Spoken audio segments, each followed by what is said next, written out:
Hello students, मैं अनुराग शर्मा। आज हमारी साइंस की दूसरी क्लास है। तो आज की क्लास में हम दो टॉपिक डिस्कस करेंगे, जिसमें से एक का नाम होगा हमारा ओम का नियम और दूसरा होगा चालक के प्रतिरोध की निर्भरता। तो आज हम इन दो हेडिंग को डिस्कस करेंगे। अब ध्यान दीजिएगा, ये दोनों हेडिंग हमारे पास क्या मोस्ट इम्पोर्टेंट है, मीन्स इसकी एग्जाम में पूछे जाने की मैक्सिमम संभावना बनती है। तो देखिए, मैं छोटे छोटे टॉपिक्स करा रहा हूँ, लेकिन आपसे रिक्वेस्ट क्या होगी, पहले आप कुछ चीज़ें अपने पास रख लीजिए। मैं पर डे ये चीज़ बोलता हूँ, नोट्स, एक पेन और एक आपके पास क्या होना चाहिए, ईयरफोन। अगर संभव हो सके तो आप कोशिश करिए रखिए, या कहीं पे एकांत हो, मीन्स जहाँ पे आप अकेले रह पाएँ तो वहाँ पे बैठिए, ताकि आपको पढ़ने में कोई असुविधा ना हो। तो आज की मेरी हेडिंग क्या है, ओम का नियम। ये हमारे लिए मोस्ट इम्पोर्टेंट है और एग्ज़ाम में बहुत बार ये क्वेश्चन पूछा गया है।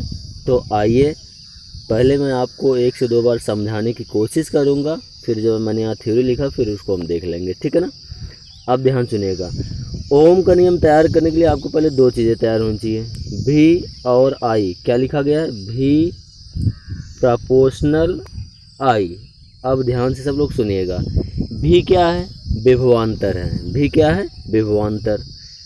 चलिए मैं यहाँ लिख देता हूँ, भी हमारे पास क्या है, विभवांतर है, और आई क्या है, धारा है। आई क्या है, धारा। तो अब इतनी तो बात आपको शायद समझ में आती होगी, विभवांतर धारा के अनुक्रमानुपाती या समानुपाती होता है। शायद आपको इस बात को समझने में कोई प्रॉब्लम नहीं होगी। फिर से बार सुन लीजिए, अगर बोर्ड एग्जाम में आपको ना कुछ याद रहे तो आप मात्र अगर इतना ही लिख देते हैं कि विभवांतर धारा के अनुक्रमानुपाती या समानुपाती होता है, तब भी आपका क्या हो जाएगा, काम चल सकता है। लेकिन हमें काम नहीं चलाना, जब हम पहले से पढ़ रहे हैं शायद हमें तैयार होना चाहिए। तो आइए आते हैं डेफिनेशन पर। अब ध्यान सब लोग सुनिएगा, यदि किसी चालक की भौतिक अवस्था, मैं इसलिए आपसे हेडफोन बोलता हूँ कि जो मैं 1 से 2 बार 3 बार जो मैं बोल रहा हूँ, वो अगर आप एक बार शांत दिमाग से अपने समझ लेंगे तो आपको पढ़ने में कोई भी समस्या नहीं होगी, ना तो कोई प्रॉब्लम आएगी, ठीक है ना। चलिए समझते हैं। तो मेरे साथ आप भी बोलिए, कोशिश करिए। यदि किसी चालक की भौतिक अवस्था जैसे ताप, दाब इत्यादि में कोई परिवर्तन न किया जाए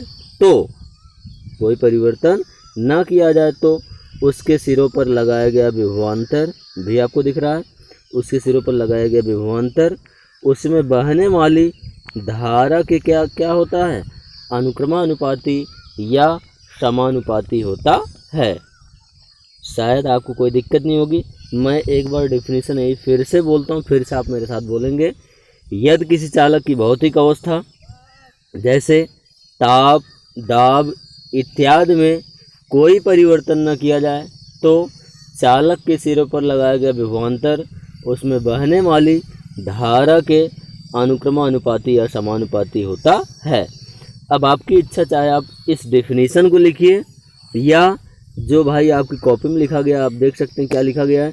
यदि किसी चालक की भौतिक अवस्था में कोई परिवर्तन न किया जाए तो उसके सिरों पर लगाया गया विभवांतर उसमें बहने वाली धारा का विभवांतर तथा बीच में लगा दीजिएगा, तथा उसमें बहने वाली धारा का अनुपात क्या होता है, नियत होता है।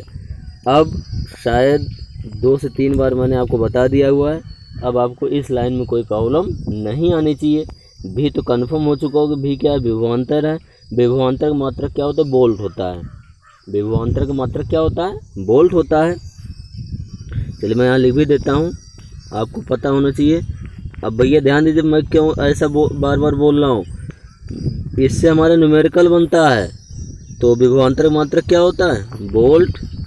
और दूसरी चीज़ क्या, धारा आई है, आई की मात्रक क्या होता है, एम्पियर होता है। आई की मात्रक क्या बनता है, एम्पियर बनता है। अब शायद आपको इस लाइन में कोई प्रॉब्लम नहीं होगी। अब ध्यान सुनिएगा सब लोग,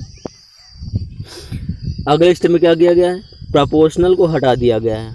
प्रोपोर्शनल मीन्स अनुक्रमानुपाती या समानुपाती जिनको हम बोलते थे, उनको क्या कर दिया गया, हटा दिया गया है। और ध्यान दीजिए क्या लिखा गया, V = R × I। क्या लिखा गया है, V is equal to R into I.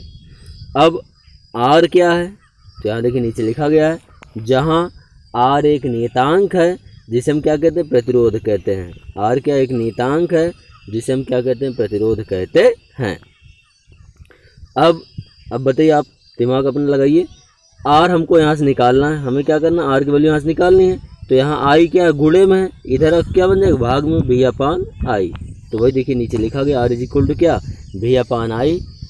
अब ध्यान सुनिए कि इसके दो मात्रक बनेंगे, आइए समझते हैं क्या क्या। अभी जस्ट मैंने आपसे थोड़ी देर पहले बोला कि विभवांतर का मात्रक वोल्ट होता है, सही बात लिख दीजिए। विभवांतर का मात्रक क्या हो गया, वोल्ट हो गया। धारक मात्रक क्या हो गया, एम्पियर हो गया। तो एक तो हमारे प्रतिरोध का मात्रक क्या बन सकता है, वोल्ट प्रति एम्पियर। एक हमारा क्या बन सकता है, वोल्ट प्रति एम्पियर हो सकता है। और दूसरा तुम्हारा आप देख ही पा रहे हैं, ओम। अब एक बोर्ड एग्ज़ाम की मैं बात करूं तो बोर्ड एग्ज़ाम में नकल हो रहा था, जिनमें बच्चे को बोला गया भैया लिखो 5 ओम। तो कुछ लोगों ने, जो भाई गधे हैं, जो पढ़ ही नहीं रहे, उन्होंने क्या कर दिया, ओम ऐसा लिख के रख दिया। अब बताइए, अब ये ओम हमारा काम देगा कि ये ओम काम देगा?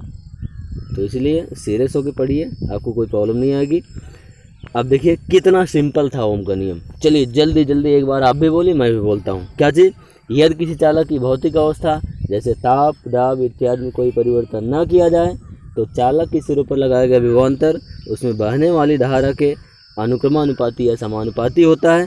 चाहे आप इस बात को बोलिए या उसके सिरों पर लगाया गया विभवांतर तथा उसमें बहने वाली धारा का अनुपात नियत होता है, दोनों एक ही बातें हैं।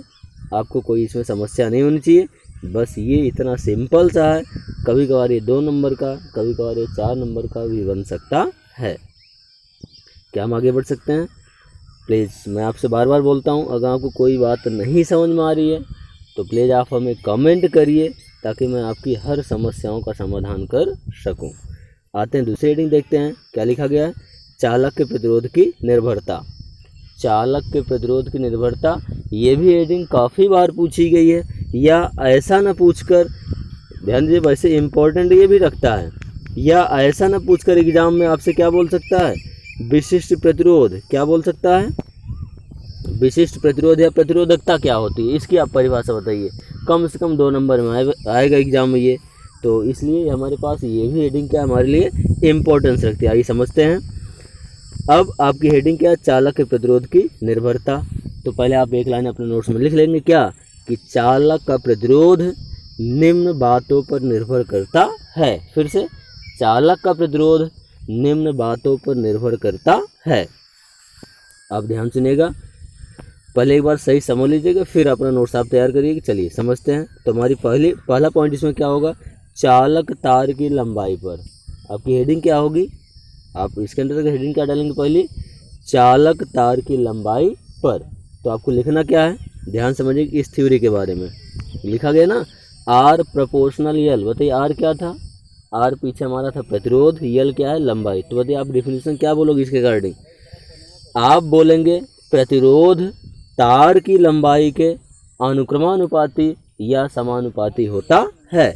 फिर ध्यान से लोग सुनिएगा, क्या आप बोलेंगे, प्रतिरोध तार की लंबाई के अनुक्रमानुपाती या समानुपाती होता है। तो शायद आपको समझ में आ चुका होगा, आप आसानी से लिख सकते हैं। तो हमारा क्या बन जाएगा, क्वेश्चन नंबर 1। अब आगे बढ़ते हैं, सेकंड की हम बात कर रहे हैं।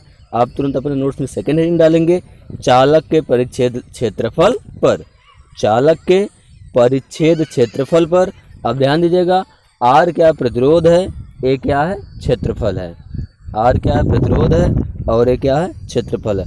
अब भैया थोड़ा ध्यान से समझिएगा, अगर जहाँ सीधे सीधे लगा हुआ मीन्स इसको आप देखिए, तो ये हमारा तो अनुक्रमानुपाती है, लेकिन ये हमारा क्या अपोजिट लगा हुआ है। तो बताइए इसमें आप क्या बोलेंगे, ध्यान से लोग सुनिएगा, चालक का प्रतिरोध क्षेत्रफल के व्युत्क्रमानुपाती होता है। आप क्या बोलेंगे, चालक का प्रतिरोध क्षेत्रफल के क्या होता है, व्युत्क्रमानुपाती होता है। मीन्स आपको नोट्स में यही लिखना है कि चालक का प्रतिरोध तार के या चालक के परिच्छेद क्षेत्रफल के क्या होता है, व्युत्क्रमानुपाती होता है।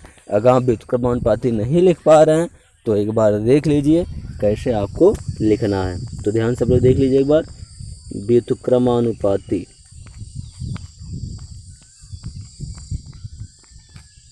ये हमारा क्या व्युत्क्रमानुपाती हो जाएगा। और समानुपाती आप ऐसे लिखेंगे।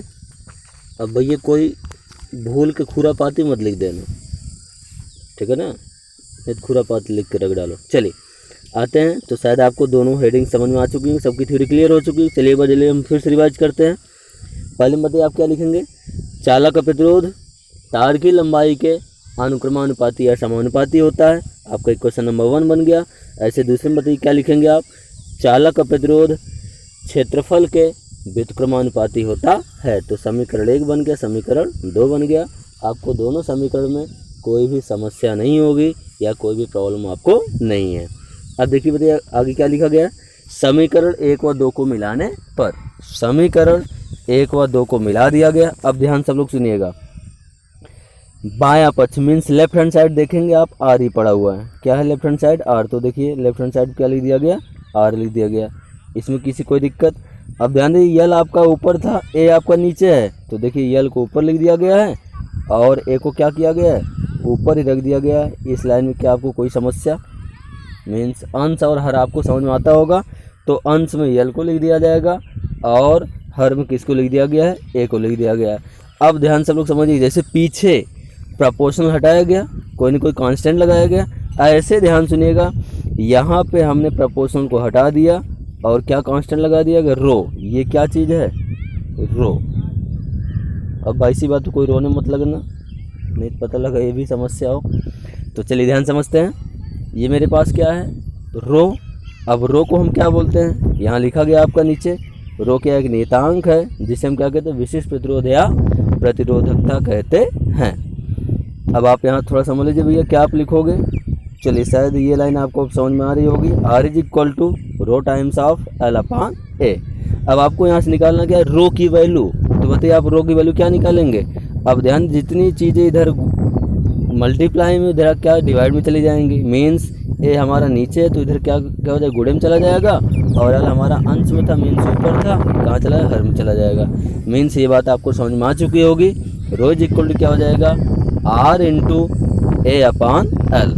अब थोड़ा जल्दी जल्दी समझ लीजिए, ए क्या है, क्षेत्रफल है, यल क्या है, लंबाई है। तो देखिए नीचे जहाँ रो एक नियतांक है जिसे हम कहेंगे विशिष्ट प्रतिरोध या प्रतिरोधकता कहते हैं। अब यहाँ तक आपको कोई भी समस्या नहीं होगी। अच्छा चलिए कुछ चीज़ें थोड़ा सा और समझ लेते हैं। जैसे लिखा गया आर प्रोपोर्शनल। अगर मान लीजिए इसके बारे में आपको कुछ जानना है, सबके घर में इलेक्ट्रिसिटी होगी, मीन्स विद्युत सबके घर में होगा, तो सब लोग पर डे तार को देखते भी होंगे। अब ध्यान समझिएगा सब लोग, आर मतलब प्रतिरोध है, यल क्या लंबाई है। अब ध्यान दीजिए, इससे हम समझना क्या चाहते हैं, तार की लंबाई जितनी ज़्यादा होगी, यल को हम बढ़ा रहे हैं तो हम क्या बोलेंगे, तार की लंबाई जितनी ज़्यादा होगी उसका प्रतिरोध क्या होता है, उतना ही अधिक होता है। अगर सीधे सीधे कोई चीज़ें हैं तो क्या होगा, अगर ये बढ़ेगा तो ये भी बढ़ेगा, ठीक है ना। तो यदि तार की लंबाई हम बढ़ाते जाएं या तार की लंबाई हम अधिक ले लें तो हमारे पास क्या होगा, प्रतिरोध उतना ही क्या होता है, अधिक होता है। और यहाँ ध्यान समझिए सब लोग, यहाँ की हम बात करें ए की, और ये आर हमारा है। अब ध्यान दीजिए, ए का मतलब क्या, क्षेत्रफल, क्षेत्रफल में मोटाई। तो ध्यान से यहाँ आप क्या बोलेंगे, तार जितना मोटा होगा, तार जितना मोटा होगा उसका प्रतिरोध क्या होता है, उतना ही कम होता है। क्यों, चूँकि ये उल्टा है, देख लीजिए एक ऊपर एक नीचे है। तो तार जितना मोटा होगा उसका प्रतिरोध उतना ही क्या होता है, कम होता है। अब दूसरा इसका अपोजिट कर लीजिए, तार जितना पतला होगा उसका प्रतिरोध क्या होता है, उतना ही ज़्यादा होता है। हम तो समझते नहीं है कि हम जितनी मोटी केबल लेंगे उतने हमारे लिए बहुत अच्छा रहता है। ऐसा कुछ नहीं भाई, होगा क्या, बस डिपेंडेंट होता है। जितना मोटा तार होगा उसका प्रतिरोध उतना ही कम होता है और जितना पतला तार होता है उसका प्रतिरोध उतना ही क्या होता है, अधिक होता है। तो आज के लिए इतना ही स्टूडेंट्स। प्लीज़ आपको ये वीडियो कैसा लगा प्लीज़ आप हमें कमेंट करके बताएंगे। यदि वीडियो आपको पसंद आया है तो वीडियो को लाइक करें, अपने दोस्तों को शेयर करें और ऐसी वीडियोज़ पाने के लिए हमारे चैनल को ज़रूर से ज़रूर सब्सक्राइब करें और अपने दोस्तों को शेयर करना ना भूलें। कारण क्या है, ताकि जितने भी आपके दोस्त हों उन सबको भी इसका प्रॉफिट मिल सके। ठीक है, तो इसके साथ ही